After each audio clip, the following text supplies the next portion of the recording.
அள்ளி அள்ளி பருக வேண்டிய அமிர்தமடாது.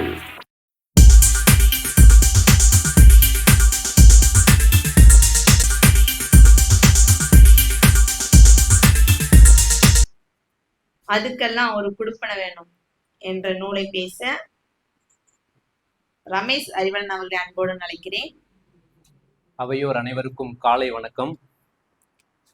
புத்தகத்தோட தலைப்பு பாத்தீங்கன்னா அதுக்கெல்லாம் ஒரு கொடுப்பனை வேணும். இது யார் சொல்லுவாங்கன்னு எல்லாம் எதிர்பார்க்குறீங்க? பொதுவா 70களில் பிறந்தவங்களும் 80களில் பிறந்தவங்களுக்கும் திருமணம் முடிஞ்சிருக்கும். அப்புறம் 2000க்கு பின்னாடி நானும் 2000த்துல பிறந்தவன் தான். என் கூட இருக்கிற சக தோழர்களுக்கும் நிறைய பேருக்கு திருமணம் ஆயிடுச்சு. இதுல பாத்தீங்கன்னா இந்த 90களில் பிறந்தவங்க இன்னும் திருமணம் ஆகல. அதாவது இந்த ஒரு படத்துல இந்த அத்திப்பெட்டியை காணும் அப்படிம்பாங்கல்ல உலகம், அது மாதிரி அந்த 90களில் பிறந்தவங்களோட ஒரு மனக்குமுறல்களை பத்தி தான் நிறைய எழுதியிருக்கிறாங்க. பொதுவா அதுக்கெல்லாம் ஒரு குடுப்பனை வேணும் அப்படின்னா என்ன சொல்லுவாங்க? ஒரு நல்ல கணவனோ ஒரு மனைவி அமைஞ்சவங்க ரோட்ல போகும்போது பார்க்கும்போது என்ன நினைப்பாங்க? பரவாயில்ல, அதுக்கெல்லாம் ஒரு குடுப்பனை வேணையா. எல்லாமே இப்போ கல்யாணம் பண்ணா என்ன நினைப்பாங்க? மனைவி சொல்றதை கேட்கணும், இல்ல கணவன் சொல்றதை கேட்கணும், அப்படிதான் நடக்கணும். அது கிடையாது. அவங்களோட புரிதலை ஏத்துக்கிட்டு நம்ம எந்த அளவுக்கு நடந்துக்கிறோம் அதை பொறுத்துதான் இருக்கு அப்படின்னு சொல்லியிருக்கிறாரு. இதற்கு முன்னாடி ஆயிரம் பொன் அரவிந்த் அவர்கள் பிழைத்தது பட்டாம்பூச்சி அப்படின்னு ஒரு புத்தகம் எழுதியிருக்கிறாங்க. அதே மாதிரி இந்த புத்தகத்துல அட்டைப்படத்துல பாத்தீங்கன்னா அதே போல ஒரு பட்டாம்பூச்சியும் ஒரு அணிலும் தோழர்களா இருக்கிற மாதிரி கதை உருவகிச்சிருக்கிறாங்க. அது பட்டாம்பூச்சியாய் கவிதை பூக்களை கிடைக்க செய்த கவிஞர் எழுத்தாளர் ஆயிரம் பொன் அரவிந்த் அவர்களின் அழகான இந்த படைப்பு அதுக்கெல்லாம் ஒரு கொடுப்பனை வேணும். பயணங்களின் ஜன்னல்கள் முதுகுக்கு பின்னால் 2 கண்களை திறந்து வைக்கின்றன என்ற முத்துக்குமாரின் வரிகளுக்கு இணங்க எழுத்தாளர் தனது அன்றாட வாழ்க்கை பயணங்களில் தான் காணும் சம்பவங்களை எளிய நடையில் இடையிடையே கவிதைகளுடன் அமைத்துள்ளார். அதாவது எழுத்தாளர்களுக்கு பொதுவா பார்த்தோம் அப்படின்னா நண்பர்கள் அதிகம் இருக்க மாட்டாங்க. ஏன்னா நானும் ஒரு எழுத்தாளர், எனக்கு தெரியும்.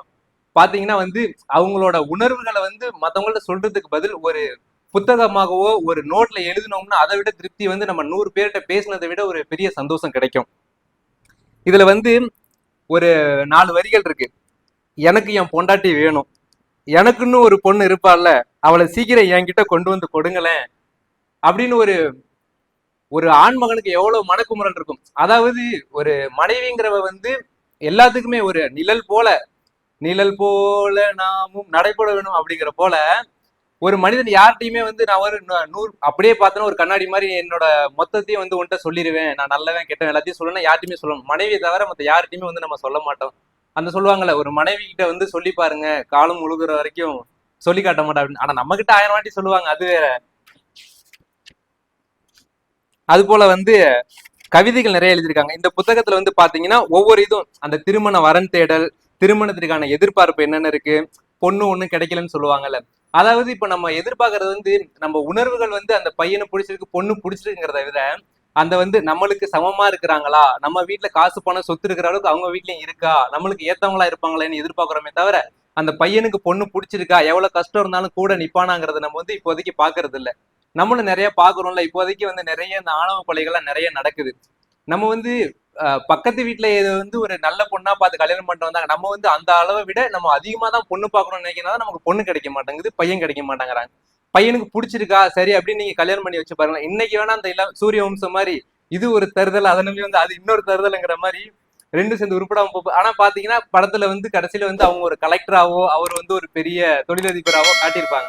அது மாதிரி நம்ம அவங்க மேல நம்பிக்கை வைக்கணும். அதை விட்டுட்டு நம்ம நம்மளோட பெருமைக்காகவும் நம்மளோட பகுமானத்துக்காகவும் நம்ம பிள்ளைங்களோட வாழ்க்கையை நம்ம அடமானம் வச்சிடறோம். அதை தான் இதுல நிறைய சொல்லியிருக்காரு. அதே போல அந்த திருமணம் செய்யறதுக்கான அந்த பெண் பாக்குறது, அந்த எவ்வளவு ஒரு பையன் நல்லா ஐடில வேலை பாக்குறான், நல்ல சம்பளம் வாங்குறான், ஆனா சொந்த வீடு இல்லை அப்படிங்கும் போது பெண் கொடுக்க மாட்டேங்கிறாங்க.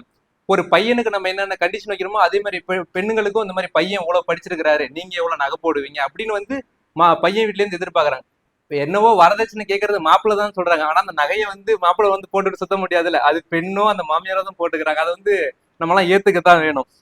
அதே போல இதுல ஒவ்வொரு கதை இடையிடையே கவிதை நிறைய எழுதியிருக்கிறாங்க. அந்த ஒரு கவிதை நான் சொல்றேன். இன்ஸ்டாகிராமில் தெரிந்து கொண்டது அப்படின்னு ஒண்ணு சொல்லியிருக்கிறார். 2000க்கு பிறகு பிறந்தவர்களில் 18 முதல் 25 வயதானவர் பலருக்கு காதல் தோல்வியாம்.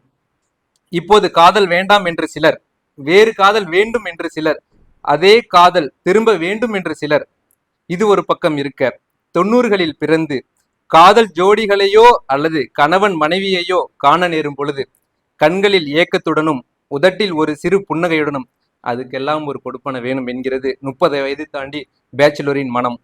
30 வயதை கடந்தும் தனக்கான வாழ்க்கை துணையை தேடிக்கொண்டிருக்கும் இளைஞர்களுக்கான இந்த புத்தகம் சமர்ப்பணம் அப்படின்னு சொல்லியிருக்கிறாரு.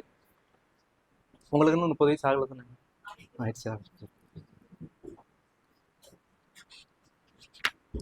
அடுத்தது வந்து அந்த பெண் பார்க்கிறதுல வந்து 7 நாள் அப்படின்னு சொல்லியிருக்கிறாங்க. அதுல ஒவ்வொன்றிலையும் ஒரு கவிதை வச்சிருக்கிறாங்க.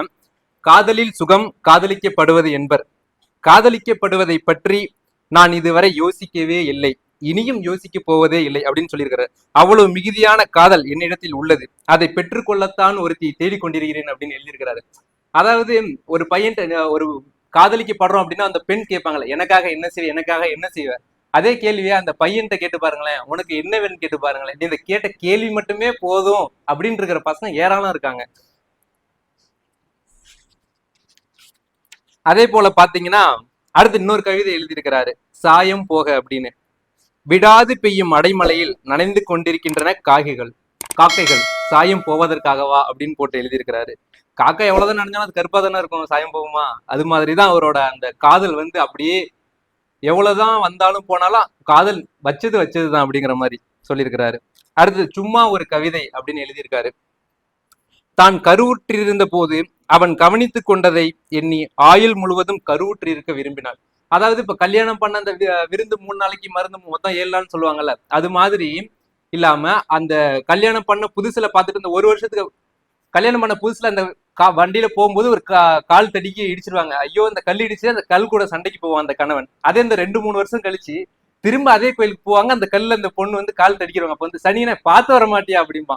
இதுதான் அந்த ஒரு அவங்களுக்குள்ள ஒரு ஒற்றுமைன்னு சொல்ல முடியுமா, அதனால் பழகின பழக்கத்துக்குன்னு சொல்ல முடியுமா, அது நீங்க தான் புரிஞ்சுக்கணும்.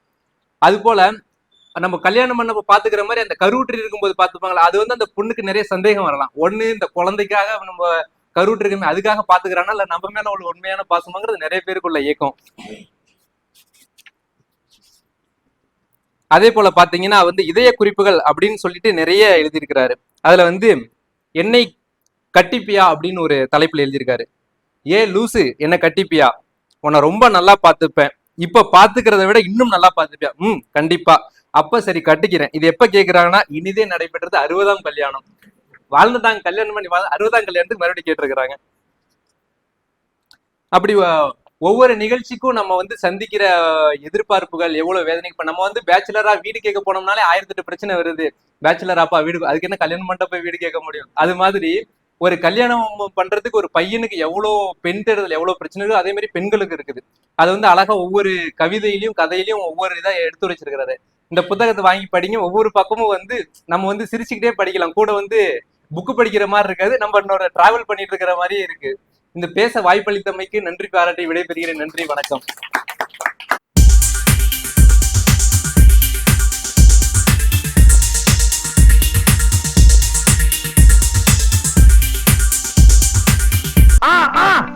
போ கூட்டம் போய் வேலை வட்டியா பாரு, போய்கிட்டாரு.